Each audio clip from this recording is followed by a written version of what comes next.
we are making Hünkar Beğendi. Hünkar means king, ruler, or emperor.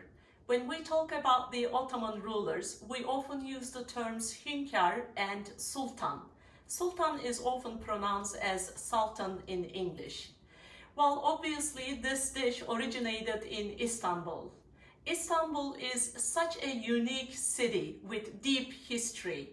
It is the only city in the world located on two continents, Europe and Asia, and divided into two by this magical waterway, the Bosphorus Strait. It was the capital city of three major empires, namely the Eastern Roman Empire, the Latin Empire, and the Ottoman Empire. So this particular dish, Hünkar Beğendi, was prepared in the Topkapı Palace in Istanbul for the sultans. As we prepare the dish, I would like to give you some information about the Topkapı Palace and also dining rituals of the Ottoman sultans. So, Hünkar Beğendi means sultan's favorite, and let's look at the ingredients here. This complex dish has two components to it. The first part is the meat part. So with the ingredients here, we will be preparing this meat dish. And then the second part is the eggplant and bechamel sauce part. And when we finish preparing everything, we will marry them on a plate. And the base will be eggplant bechamel sauce, and then the tender meat will be served on top of that. So let's have a look at the ingredients of the meat part first.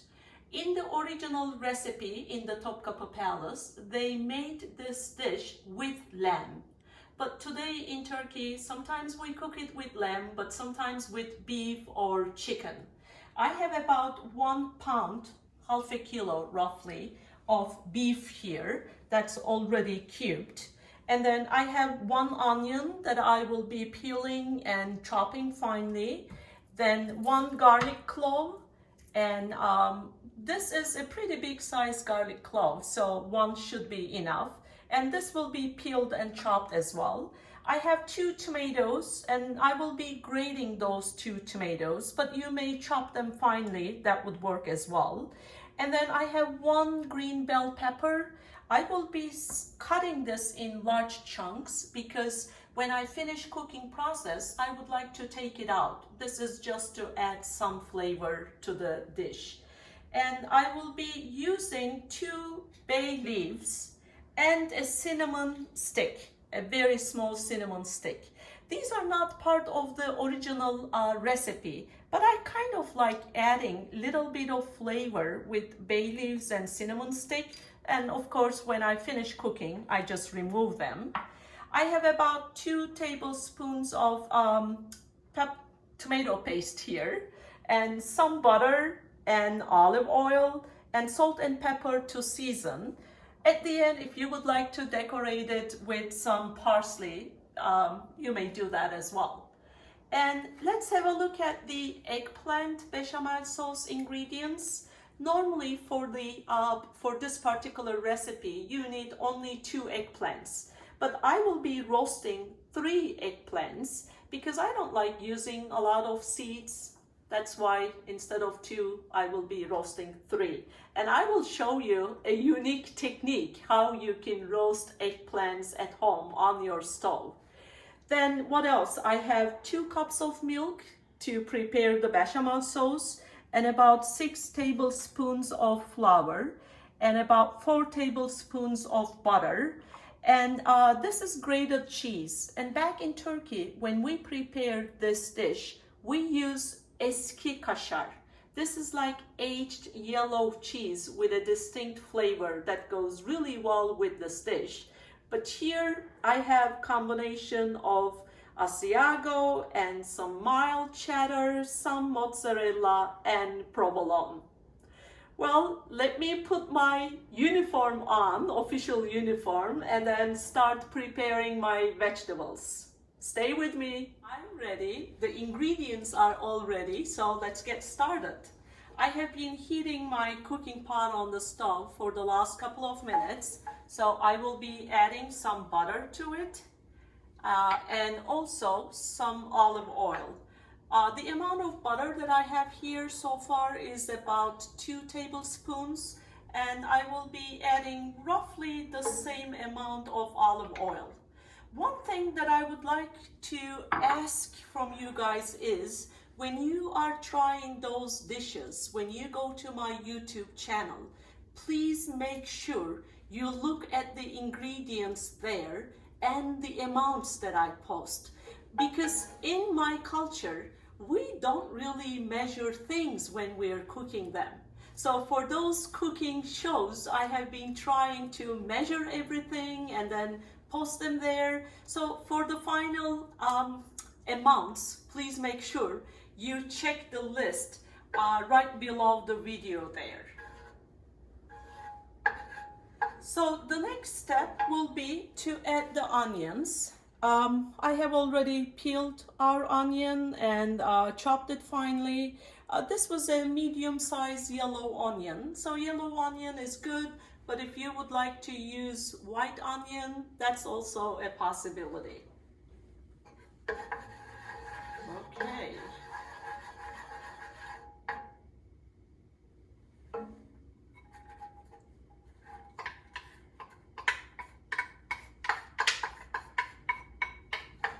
So we will be sauteing the onions for a few minutes and then we will continue from there. I have been sauteing the onions for the last couple of minutes. Now I would like to add the garlic in there and just stir it once or twice. Then the next step will be to add the cubed beef that we have here. Let me just get this out of our way. So what we will do is stir everything, saute everything together. The meat will release its juices, and then once it evaporates, we will be adding the other ingredients to it. The juice of the meat has almost evaporated, so I would like to add some tomato paste to it now.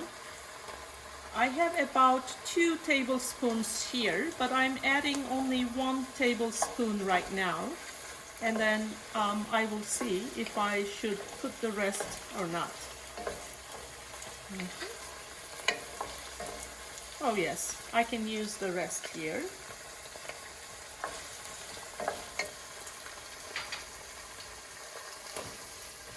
Then I would like to add some black pepper and salt.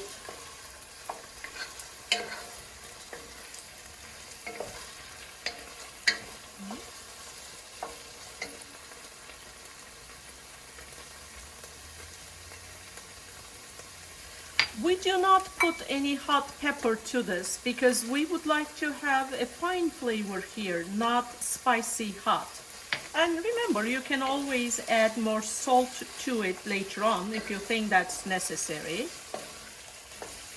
And now I would like to add the bell peppers. So as I mentioned before, I chop them in large chunks because when we finish cooking, I would like to take them out.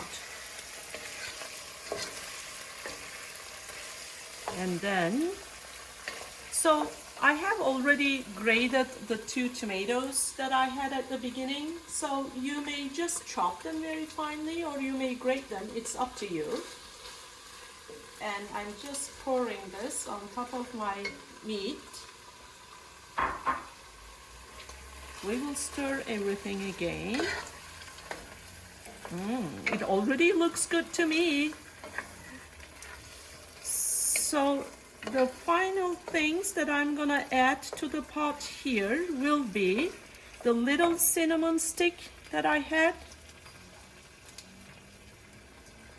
And then I will be putting the bay leaves in there in a minute. Then we will add roughly 1 cup of hot boiling water here. And then close the lid in a minute. So this is around 1 cup, depending on how much meat you have. You may make that adjustment. And as soon as it starts bubbling, I will turn the heat down. So on low heat, we will be cooking this roughly for about an hour.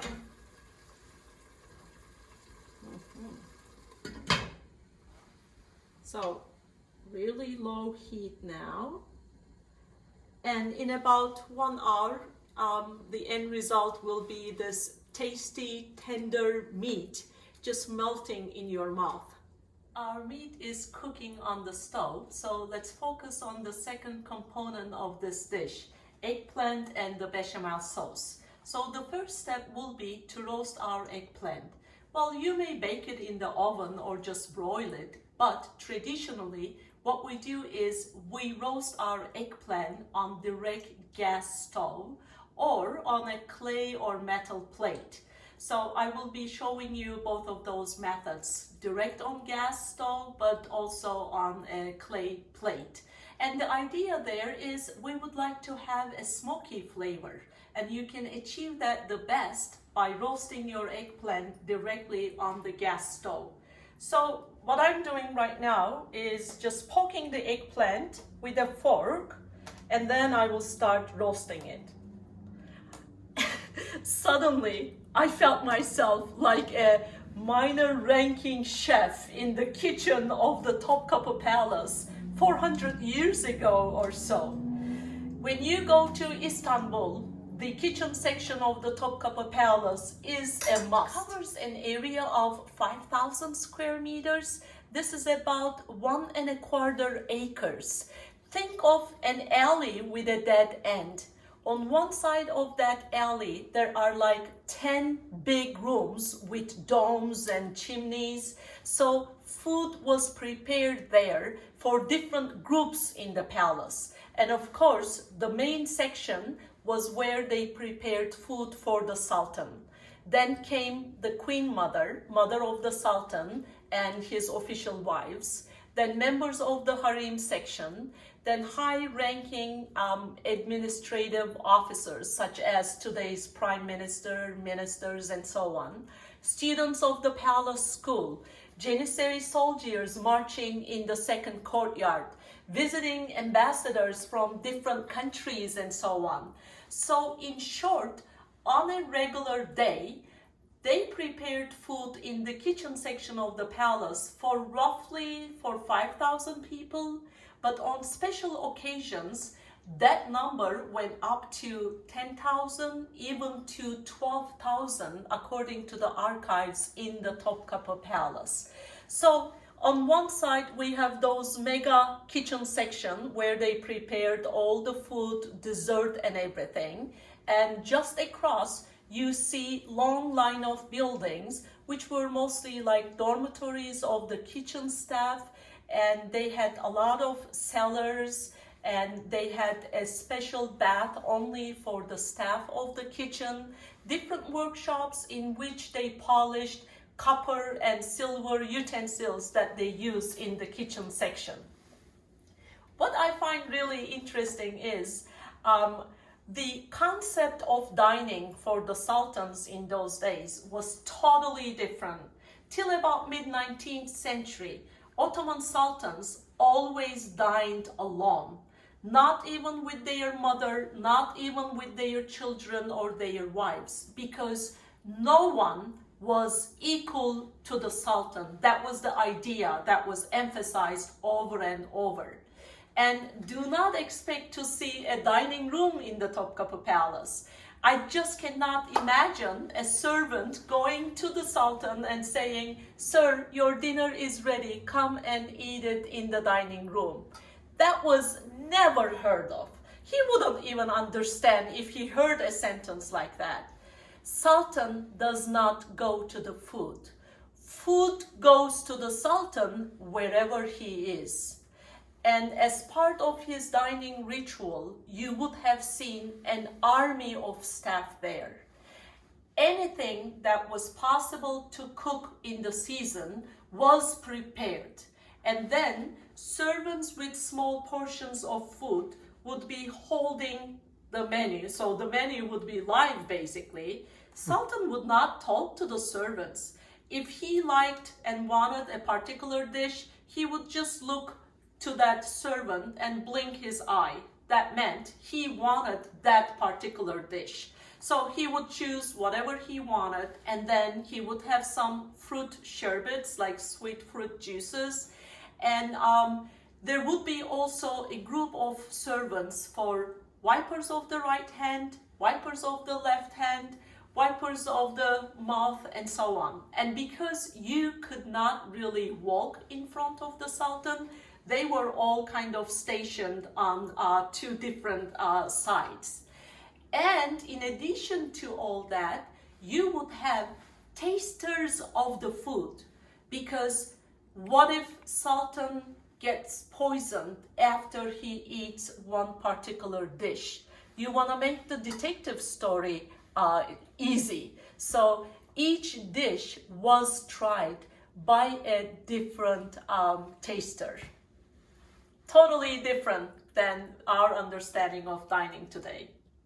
I'm roasting the eggplants now. As you see, one of them is directly on the stove, gas stove, and the other one is on a clay plate.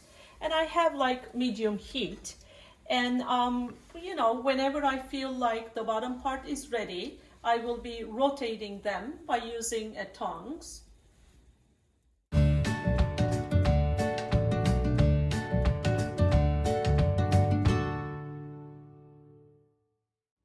Next step is peeling the roasted eggplant. So all we need to do is take a knife and cut it a little bit from the top, and then kind of slice this.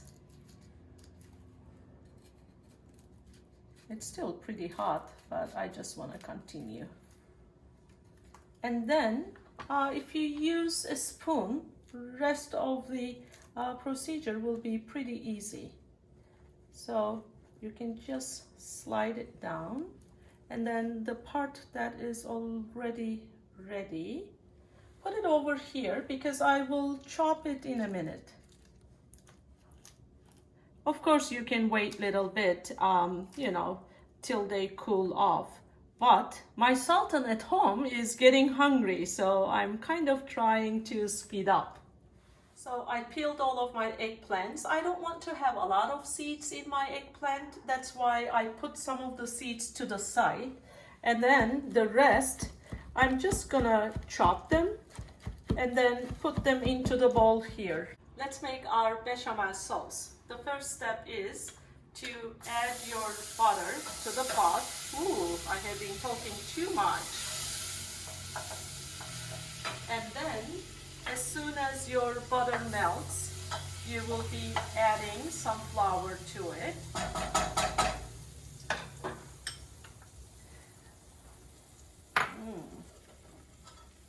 So we will cook the flour in the butter here, in the melted butter.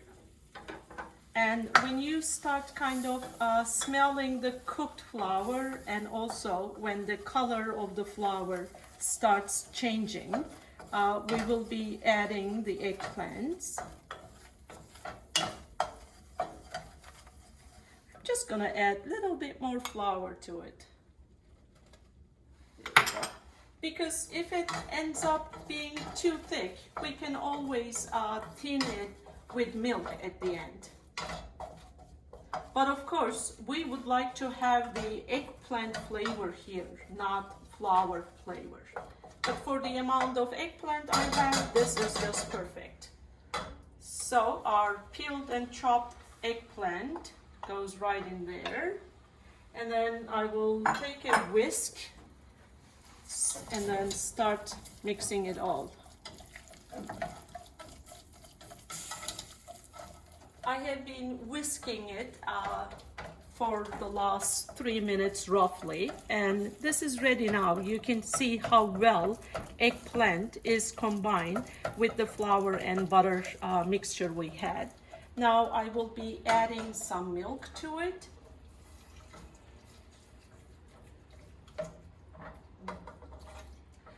So my milk is just at room temperature. It's not like super cold or super hot. And most probably I will use only about 1 cup. And once again, I will put it on the ingredients right below the video. So I would say this is roughly 1 cup here. I will keep whisking it, and then I will start seasoning it with some salt and pepper, and then we will add some cheese to it. Time to season it with some salt and pepper.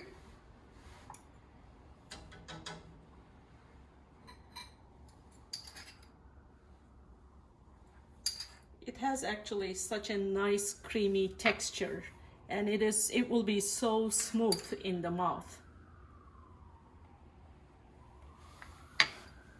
I'm not putting a lot of salt in there because remember, I have that cheese mixture and I will be adding it in here in a minute. Oh, actually, one other thing that I would like to add is nutmeg, because nutmeg always gives it a very nice flavor. Any kind of bechamel sauce that you prepare, just make sure you grate some nutmeg and you will be very happy with the end result. All right, and then let's put our cheese. This was about 1 cup and I'm using half of this. My mouth is getting so watery.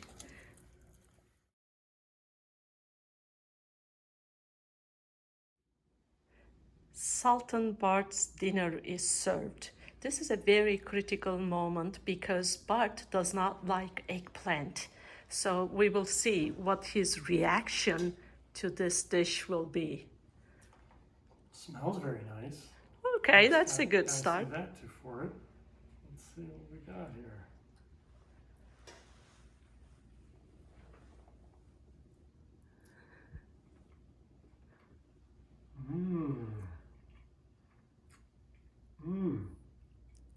Wow, this is fantastic. It's so smooth and smoky, and then the meat is so tender and flavorful. Wow, this is amazing. This is so good. I think you've actually become my favorite wife.